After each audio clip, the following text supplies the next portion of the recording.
मोअज़्ज़ज़ सामीन अस्सलाम वालेकुम। मैं रशीद अवान एक नई वीडियो के साथ आपकी खिदमत में आज फिर हाज़िर हूँ। और आज मेरे यूट्यूब चैनल पे मेरे ख़ास मेहमान हैं, एक ऐसी शख्सियत जिनको हम एक नायाब शख्सियत कह सकते हैं। आप में से किसी ने शायद आज तक इनको देखा नहीं होगा, मुलाकात नहीं हुई होगी। वो मैं इसलिए कह रहा हूँ कि ये डॉक्टर मोहम्मद सादिक शाद साहब हैं। इनका ताल्लुक बुनियादी तौर पे पुंछ डिस्ट्रिक्ट से है, बाकी तारफ़ जो है ये इनसे ही पूछेंगे हम।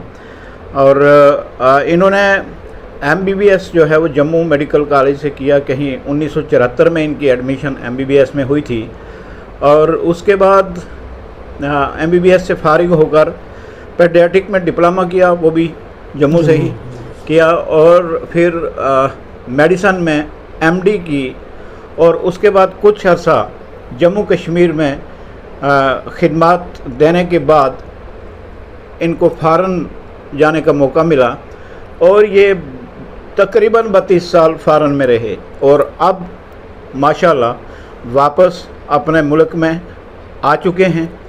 और अभी भी इनके अंदर खिदमत खलक का वो जज्बा कायम है और अच्छी तरह से खिदमत करना चाहते हैं। इस वक्त एक बड़े मंजे हुए पुराने फिजिशियन हैं और बाकी तारफ़ इनसे ही हम करेंगे कि ये पुंछ में कहाँ रहते हैं। जनाब डॉक्टर साहब, अपने इस YouTube चैनल पे आपका बहुत बहुत स्वागत। आपका बहुत शुक्रिया, आपने वक्त दिया। आपका भी मैं शुक्रिया अदा करना चाहता हूँ कि आपने मुझे ये मौका दिया। ये सर हमारी बड़ी खुशकिस्मती है। जैसे मैंने पहले अपने नाज़रीन को बता दिया कि आपसे शायद इन सब की पहली मुलाकात होगी, तो मैं ये जानना चाहूँगा कि जो मुख्तसर मैंने आपका तारफ़ जो है वो अपने नाज़रीन को करा दिया, आपकी जो बुनियादी तालीम है, या सबसे पहले हम देखेंगे आपकी पैदाइश पुंछ के किस गांव में हुई? मेरी पैदाइश गांव शींदरा में। अच्छा, खोजावाली। अच्छा, मोहल्ला खोजावाली। मोहल्ला खोजावाली, अच्छा, जो हमारे खटानू का है जी। और हमारे जो बुज़ुर्ग थे वहाँ आके उस वक़्त बसे थे। अच्छा, उन्होंने एक मस्जिद, मेरे दादाजी ने वहाँ मस्जिद बनाई थी जी। और हम मेरे सारे जो है ताए चाचे जो है वो वहाँ रहते हैं और अभी भी रहते हैं? और अभी भी वहाँ ही हैं हम। अच्छा, तो डॉक्टर साहब आपकी जो प्राइमरी तालीम है वो कहाँ पे हुई? मेरी प्राइमरी तालीम जो है वो प्राइमरी स्कूल शींदरा में हुई।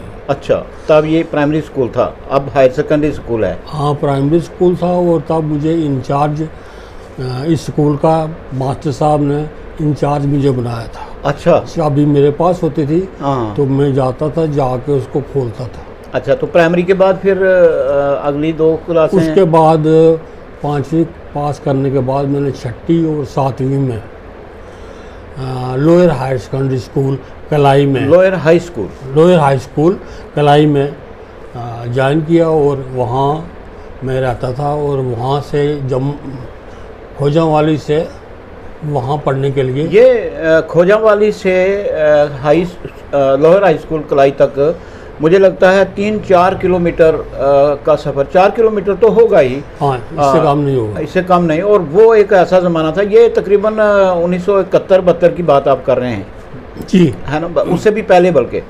तो वो एक ऐसा ज़माना था जब हमारे उन इलाकों में बर्फ़ बहुत पड़ा करती थी। दिसंबर, जनवरी, फरवरी में बहुत बर्फ़ हुआ करती थी। तो उस बर्फ़ में आपका आना जाना स्कूल की तरफ, वो माहौल क्या था, कैसे होता था? चाहे बर्फ़ वाली बात हो या गर्मी वाली बात हो जी, बहुत सख्त काम था। वहाँ से खोजावाली से ऊपर चढ़ के गली में जाना जी, फिर गली से उतर के नीचे जाना जी, और फिर वहाँ से क्रॉस करके आपको स्कूल में पहुँचना। 2-3 नाले क्रॉस करने पड़ते थे। सर्दी का मौसम जो है ख़ास करके उसमें जो कोहरा जमता था। और फिर मुझे लगता है कि पाँव में जूते भी किसी ढंग के नहीं हुआ करते थे उस ज़माने में। हाँ, वहाँ तो उस वक्त आपको पता ही है कि कैसा जी माहौल, गरीबी कैसी थी और जी जी हालात कैसे थे। तो डॉक्टर साहब फिर 7वीं पास आपने लोअर हाई स्कूल कलाई से की, उसके बाद की तालीम? मैं government higher secondary school Poonch में गया। अच्छा। तो फिर वहाँ से लेकर मैंने 12th तक 11th तक हायर सेकेंडरी स्कूल पुंछ में ही पढ़ाई की जी। और 1 साल के लिए डिग्री कॉलेज पुंछ में दाखिला लिया और वहाँ से ही गवर्नमेंट मेडिकल कॉलेज जम्मू में मेरी सिलेक्शन हो गई। अच्छा। उस वक्त डॉक्टर साहब जब आपने शींदरा से अपनी तालीम का आगाज़ किया था, आपके वालिद साहब मरहूम अल्लाह ताला मगफिरत करे, उनका ये विज़न था, उनका ये नज़रिया था कि मेरा बेटा डॉक्टर बने, या आगे जाके आपको लगा कि हाँ इस साइड जाना चाहिए? ये रास्ता दिखाने वाले तो माँ बाप की दुआ जो है ना जी, ये बहुत है। आज मैं सोचता हूँ कि उनकी जो सोच थी कितनी बड़ी थी। आपकी सिलेक्शन 1974 में हुई थी? 1974 में अगस्त में हुई थी। अगस्त में। तो ये जब हम 1974 की बात करते हैं तो तब हमारे गांव जो हैं उनकी पोजीशन क्या थी, उन गांव के लोगों की सोच क्या थी, उनका रहन सहन क्या था, इससे हमारे नाज़रीन बहुत सारे वाकिफ़ होंगे, बहुत सारों को नहीं पता है। जो जम्मू शहर, राजौरी शहर या पुंछ शहर में रहते हैं उनको इस चीज़ का एहसास नहीं हो सकता, क्योंकि आज की दुनिया कुछ और है। तो अगर उस वक़्त एक बुज़ुर्ग के जहन में ये था कि मैं अपने बच्चे को स्कूल भेज रहा हूँ, इस बर्फ़ में, इस गर्मी में, इस सर्दी में पैदल जा रहा है, तो ये डॉक्टर बनेगा, तो वो कितना बड़ा आदमी था, वो कितनी बड़ी सोच थी? वो बहुत बड़ी सोच थी उनकी। उनके साथ साथ मेरे मामा जी अब्दुल गनी, डॉक्टर अब्दुल गनी कहते थे उनको भी। हाँ, डॉक्टर अब्दुल गनी शींदरा वाले। उनकी काफ़ी इनकरेजमेंट थी मेरे साथ जी, और उन्होंने इनकरेज भी किया और ये मेरे को फीड भी करते थे पीछे से। अच्छा। कि आप वो रास्ते से, हाँ, सरकारी मुलाजिम थे तब भी? हाँ, एनिमल हस्बेंड्री में सरकारी मुलाजिम थे। तो मेरे चाचा जी भी थे, मोहम्मद शरीफ साहब। अच्छा। तो इन तीनों की मिलके हाँ, जो है वो मेरे को बहुत सपोर्ट थी। अच्छा। मॉरल सपोर्ट थी। लेकिन पढ़ाई जो है की बात जो मैं करूँ तो पढ़ाई में मैं, हमारे टाइम तो बिजली नहीं थी ना, रात को पढ़ना मुश्किल था जी। वो चिमनी बाल के पढ़ते थे। तो मैंने पूरे दिन की ये सूरज की गर्मी का, सूरज की रोशनी का 100% बेनिफिट लिया उस वक़्त। अच्छा। 7वीं क्लास से लेकर जब तक मैंने ये पास किया है 12th, सुबह से रात तक मैं पढ़ता था। मुझे पता था रात को बिजली नहीं मिलेगी, तो उसका यूज़ करके जो पढ़ने वाली चीज़ें, जो याद करने वाली चीज़ें, तो रास्ते में ही पढ़ लेता था। अच्छा, आते जाते ही याद कर लेता था। अच्छा। तो कोई मैथ या दूसरी वाली चीज़ को, कैलकुलेशन वाली, वो बैठ के फिर आके करते थे। और जनाब ये मैं अपने नाज़रीन को बताता चलूँ कि उस ज़माने में ये जो रिज़र्वेशन सिस्टम है ये नहीं था। कोई रिज़र्वेशन नहीं थी। ये शींदरा का एक छोटा सा बच्चा जिसने खोजावाली में जन्म लिया और वो श्रीनगर शहर के बच्चों के साथ, जम्मू शहर के बच्चों के साथ कंपटीशन लड़ के डॉक्टर सेलेक्ट हो गया और जम्मू से MBBS की। ये बहुत बड़ी बात है अपने आप में, और उस ज़माने में ये सोचना भी बड़ा मुश्किल था जी। तो ये कोई किसी कमाल से कम नहीं है। अल्लाह की मेहरबानी थी जी, माँ बाप की दुआ थी और मेहनत थी। बेशक, बगैर मेहनत कोई चीज़ नहीं मिलती है। सही बात है। मैं मेहनत करता था लेकिन रिज़ल्ट के लिए कभी वेट नहीं किया कि रिज़ल्ट क्या होगा। तो उस मेहनत के हिसाब से ही रिज़ल्ट खुद ब खुद आ जाता था। अच्छा, तो डॉक्टर साहब यहाँ तक तो हम पहुँचे कि आपने अल्लाह ताला के फजल करम से वालिदैन और वो जो आपके चाचा जी, मामा जी, उनकी जो आपको सपोर्ट थी, उसकी वजह से आप MBBS में दाखिले तक पहुँच गए। यहाँ से MBBS भी कर लिया, उसके बाद आपने पेडियाट्रिक में डिप्लोमा भी कर लिया। तो फिर सर्विस कितनी की आपने यहाँ? 82 में मैंने सर्विस ज्वाइन की और 87 तक मैंने सर्विस की जम्मू डिस्ट्रिक्ट में जी, बिश्ना और रामगढ़ एरिया में। अच्छा। और उस वक़्त मैं जब था ये रामगढ़ के ही एरिया में था जब मेरी सिलेक्शन हो गई पीडियाट्रिक्स में। अच्छा, पेडियाट्रिक्स में वो DCH का जो होता है 1 ईयर कोर्स होता है। अच्छा। उसमें मेरी सिलेक्शन हुई जी। तो तब भी कोई और रिजर्वेशन का कोई चक्कर वगैरह नहीं था। ओपन मेरिट था जी। तो उसमें उस वक्त बेसिक एग्जामिनेशन और रिटर्न टेस्ट और उसके बाद लिस्ट जो है सिर्फ मिनिस्ट्री में जाती थी। अच्छा। हाँ, सेक्रेटरीट से रिजल्ट निकलता था। अच्छा। उसके बाद अभी हम इधर ही थे तो नेक्स्ट दोबारा उस साल कॉम्पिटेंट अथॉरिटी का आगाज़ हुआ। अच्छा। कॉम्पिटेंट अथॉरिटी में कोई वो वैसी कोई वो नहीं थी, मेरे को ऐसा कोई वो बार नहीं थी। अच्छा। कि मैं अब आगे दूसरे सब्जेक्ट में कंटिन्यू नहीं कर सकता मतलब जा सकते थे आप। हाँ, तो तब से ही मैंने फार्म भरा तो मेरी सिलेक्शन दोबारा मेडिसिन में हो गई। तो फिर मैं श्रीनगर चला गया। अच्छा। 89 में श्रीनगर में गया, 89 से 92 तक प्रोफेसर अलाकाबंद जो प्रिंसिपल भी थे, हेड ऑफ डिपार्टमेंट थे, उनके साथ मैंने पीजी की। अच्छा। और उसके बाद में जब मेरी पीजी कंप्लीट हुई तो ये दिसंबर 82 था, 92 था। अच्छा, 92।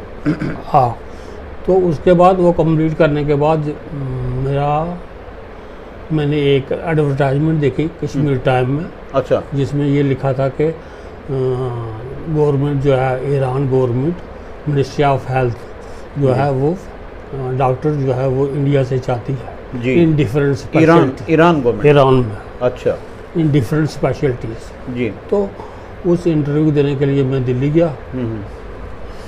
3 महीने के बाद वहाँ से अपॉइंटमेंट लेटर आ गया। तो फिर मैं उसके बाद ईरान चला गया। अच्छा, तो ईरान में आपने कितने साल वहाँ खिदमत अंजाम दी? आप लगा लो कि 93 से लेकर 2024 तक। अच्छा, आप ईरान में रहे? ईरान में रहा। अच्छा। और मेरी ये टोटल सर्विस जो है ईरान वाली, ऐसी नहीं कि उनको बहुत बड़ी ज़रूरत थी। उनके हमारे जाने के बाद 8 महीने के बाद उन्होंने हमारा जो कॉन्ट्रैक्ट था वो चेंज किया। अच्छा। मेरी सिलेक्शन या मेरा रहना उधर जो था, it was all on public demand. अच्छा। And work and conduct satisfaction. अच्छा। उसी के बेस पे मेरा कॉन्ट्रैक्ट जो है वो इनको रिन्यू करना पड़ता था। अच्छा, दोबारा करना पड़ता? हाँ, गवर्नमेंट को करना पड़ता था, मेडिकल कॉलेज को करना पड़ता था। On demand of public. On demand of public. तो मैंने जितने में ये 32 साल सर्विस की वो ये सारी पब्लिक की डिमांड पे थी। अच्छा। और अब भी मुझे वो रिलीव नहीं करने चाहते थे। अच्छा। कि तुम काम करो जब तक तुम काम कर सकते हो। हाँ। तो मैंने कहा मैं अभी नहीं कर सकता, मुझे रिटायर कर दो। अच्छा। ये भी मैंने खुद ही उनको बोला। उन्होंने मेरे को नहीं बोला कि आप रिटायर हो जाओ, आप रिटायर हो जाओ या कब रिटायर हो गए या कब क्या करना है, नहीं। या आपकी डिमांड पे ही आप रिटायर? हाँ, रिटायर हुआ। अच्छा। और खुद ही उन्होंने मेरे रिटायरमेंट के सारे कागजात बना दिए इन माई एब्सेंस के मैं अभी ड्यूटी पे नहीं हूँ। अच्छा डॉक्टर साहब, आपने जो सर्विस की पहले 6-7 साल आपने यहाँ जम्मू कश्मीर यानी इंडिया में खिदमत अंजाम दी, सर्विस की एज डॉक्टर, और उसके बाद समझो 32 साल कुछ महीने आपने ईरान में जो दिए हैं बतौर फिजिशियन। तो आपको क्या लगता है कि वहाँ जो काम करने से कुछ इकोनॉमिकली इंसान को ज़्यादा फ़ायदा है यहाँ काम करने से, या यूं ही बस एक रिश्ता बन गया कि वो लोग जो हैं वो आपकी काम से सेटिस्फाई थे और आपको जाने नहीं दिया? यहाँ की जो उस वक्त उसके बाद कंडीशन थी मेरी सर्विस की, तो मैंने 1-2 बार आके यहाँ ट्राई किया कि दोबारा मैं एडजस्ट हो जाऊँ जी, लेकिन नहीं हो पाया। अच्छा। नेशनल कॉन्फ्रेंस की गवर्नमेंट थी, फिर वो उस वक्त मेरा ऑर्डर भी हो गया। उसके बाद वो कोड ऑफ कंडक्ट लग गया। अच्छा, बीच में इलेक्शन आ गया? इलेक्शन आ गया। तो फिर मैं नहीं हो सका। फिर उसके बाद पीडीपी की गवर्नमेंट आ गई। इन्होंने वो डॉक्टर्स जो थे वो 150 डॉक्टर्स को टर्मिनेट किया जो फॉरेन में थे तब। इसके अलावा भी मेरे पास अपॉर्चुनिटी थी, दुबई में मैंने एग्ज़ाम दिया, वहाँ भी आपकी सिलेक्शन हो गई? सिलेक्शन हुई। सऊदी अरब में मेरी 3 सिलेक्शन हुई। और उन्होंने मेरे से इन एडवांस पैसे मांगे और बोला पासपोर्ट रखो, तुम हमारी सीट को ख़राब करते हो, इंटरव्यू देकर चले जाते हो, फिर नहीं आते नहीं हो। आते अच्छा। नहीं हो।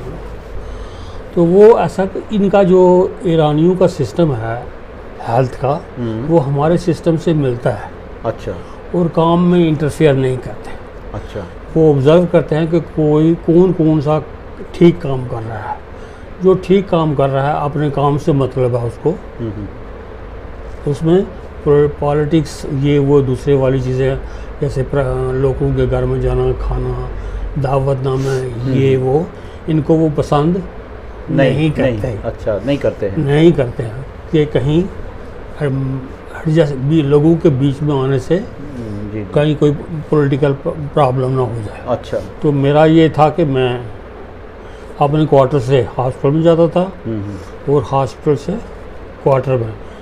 डॉक्टर साहब, जो ये 32 साल ईरान वाले हैं, इसमें कभी आपको ये मतलब एक मन में रिग्रेट हुआ कि मैं मेरी ये काबिलियत ये सारी जो है मेरे उन रिश्तेदारों के लिए, उन गांव वालों के लिए, उन मेरे जो जम्मू कश्मीर स्टेट है उनके लिए उनका हक बनता था, उनको मैं खिदमत नहीं कर सकता, ऐसा कुछ कभी सोचा?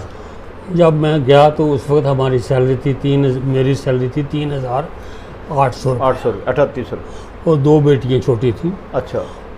उससे मैं नहीं चला सकता था, मुतमय्यन नहीं थे? नहीं मुतमय्यन था। अच्छा। और उस वक्त जब मेरी सिलेक्शन हुई तो 32,000 मेरी सैलरी थी, तो इसमें बहुत डिफरेंस था। अच्छा, वहाँ 32,000 थी। हाँ, और यहाँ 3,800 थी जी। और उस वक्त फारूक साहब ने हमारी प्राइवेट प्रैक्टिस भी बंद की थी। अच्छा। प्राइवेट प्रैक्टिस भी नहीं थी, 3,800 तनख्वाह थी, तो इसलिए मुझे जाने पे मजबूर होना पड़ा। अच्छा। अदरवाइज़ मैं नहीं चाहता था कि मैं अपने इंडिया को छोड़ के बाहर जाके जो है वो सर्विस करूं। अच्छा। ऐसा मेरे माइंड में बिल्कुल नहीं था। तो अब माशाल्लाह आप वापस आ चुके हैं और आप सेटल हैं इस वक्त गांधीनगर में, हाउस नंबर 411 ए। हाँ, ये हाउस नंबर 411 ए में गांधीनगर में डॉक्टर साहब सेटल हैं। यहीं इनके अप्सरा रोड पे बीवी बच्चे हैं, अप्सरा रोड पे। तो अब आप ने एक बार फिर सोचा है कि अपने लोगों की खिदमत की जाए, लोगों को जो अब तो जो है गवर्नमेंट सर्विस की वाली खिदमत तो वो है नहीं, वो नहीं है। हाँ, अब आप रिटायर हो? अब तो रिटायर हूँ जी। वैसे मैं रिटायरमेंट को रिटायरमेंट नहीं समझता। जी जी जी। जब डॉक्टर की आंखें ठीक हों जी, हाथ पाँव चलते हों और उसका दिमाग ठीक करता हो जी, तो उसके लिए एक एक दिन भी कीमती है कि वो क्यों ना खिदमत करे। बेशक बेशक। तो मैं यहाँ पे प्राइवेट प्रैक्टिस स्टार्ट करना चाहता हूँ। जी जी जी। और घर में ही करना चाहता हूँ। मेरा मकसद ये है कि इस वक्त मैं जो आपसे मिला हूँ उसमें मेरा मेन मकसद ये है कि अगर इतने अच्छे तजर्बेकार फिजिशियन हमारे पास गांधीनगर में आज मौजूद हैं, लेकिन अभी क्योंकि आप तकरीबन 40-42 साल के बाद वापस इस फील्ड में आए हैं, तो ये आम लोगों को इस चीज़ का पता नहीं है कि आप वापस आए हैं, नहीं आए हैं, आए हैं तो क्या कोई खिदमत करने का जज्बा अभी आपके अंदर है या आप रेस्ट करना चाहते हैं। तो आपका ये सुन के बहुत खुशी हुई कि अभी भी आप समाज की खिदमत करना चाहते हैं बतौर फिजिशियन। और माशाल्लाह वो तो आपके एक्सपीरियंस से और आपके इस जो बातें सुनी हैं इससे पता चलता है कि इंशाल्लाह आपके अंदर वो पोटेंशियल, वो काबिलियत है, तभी ईरान के लोग आपको छोड़ नहीं रहे थे, वो और एक्सटेंशन आपकी चाहते थे। तो ये बहुत अच्छा है, ये मुबारक की बात है कि आपने ये फ़ैसला किया कि अब जब तक दम में दम है तब तक अपने लोगों की खिदमत की जाए। और ये अप्सरा रोड गांधीनगर जम्मू में 411 हाउस नंबर में अभी आप जो है अपना क्लिनिक खोल रहे हैं, ये बहुत बड़ी बात है। तो मैं उम्मीद रखता हूँ कि इंशाल्लाह जो ज़रूरतमंद लोग हैं वो आपके इस क्लिनिक में ज़रूर आएंगे, अपना इलाज करवाएंगे, क्योंकि जो आपकी ये हौसला अफजा बातें हैं कि एक डॉक्टर कभी रिटायर नहीं होता जब तक उसकी आँखें, हाथ और दिमाग चल रहा है। तो अल्हम्दुलिल्लाह आप सब अभी तक ये सारा सिस्टम आपका जो है माशाअल्लाह ठीक है। मैं ये सोचता हूँ कि जैसे बोलते हैं इक्विपमेंट्स, जी हमारे टाइम में इक्विपमेंट वाली बात नहीं थी। एक ईसीजी होती थी, हाँ हाँ, एक स्टेथोस्कोप होती थी और एक ब्लड प्रेशर लेने की मशीन होती थी। मशीन थी। उसके बेस पे हमने पढ़ा, और मेरे लिए स्पेशली, मैं बाकी का नहीं जानता, मेरे लिए हर मरीज़ एक किताब है, बेशक एक किताब है, और जो कुछ उससे पूछ के आपने निकालना है उसके ऊपर से ही आपने डायग्नोसिस बनाना है। जी। उस डायग्नोसिस से पहला डायग्नोसिस मेरा ये प्रिंसिपल है, जो first diagnosis is the last diagnosis. बेशक। उस बेस पे मैं ये 32 साल खिदमत भी जो की उसी बेस पे की। और वो ये नहीं है कि ये ईसीजी, ये अल्ट्रासाउंड कराओ, ये सीटी स्कैन कराओ, ये एमआरआई कराओ। मैं ये समझता हूँ कि अगर ध्यान से मरीज़ के साथ अच्छे तरीके से बात की जाए, वो ये सब कुछ बताएगा और वो ख़र्चा भी उसको नहीं उठाना पड़ेगा। जी बिल्कुल बिल्कुल बिल्कुल। तो डॉक्टर साहब बिल्कुल सही कहा आपने। हाँ, तो इसलिए मैं नहीं चाहता कि हमारे लोग जिनको ज़रूरत है वो ऐसे बेकार में अपने पैसे जो है, हाँ, पैसे वेस्ट करें। डॉक्टर साहब आपका बहुत बहुत शुक्रिया, आपने वक्त दिया, बहुत कीमती बातें आपसे हुई। आपके जो बचपन है वहाँ से लेके यहाँ तक का सफ़र जो है वो हमारे नाज़रीन तक पहुँचा, तो आपका बहुत बहुत शुक्रिया। मैं ये गुजारिश करता चलूँ आखिर में कि आप जो हमारे चैनल को देख रहे हैं, चैनल को सब्सक्राइब कर दें ताकि आइंदा भी ये कीमती वीडियोज़ आप तक पहुँचती रहें। बहुत शुक्रिया।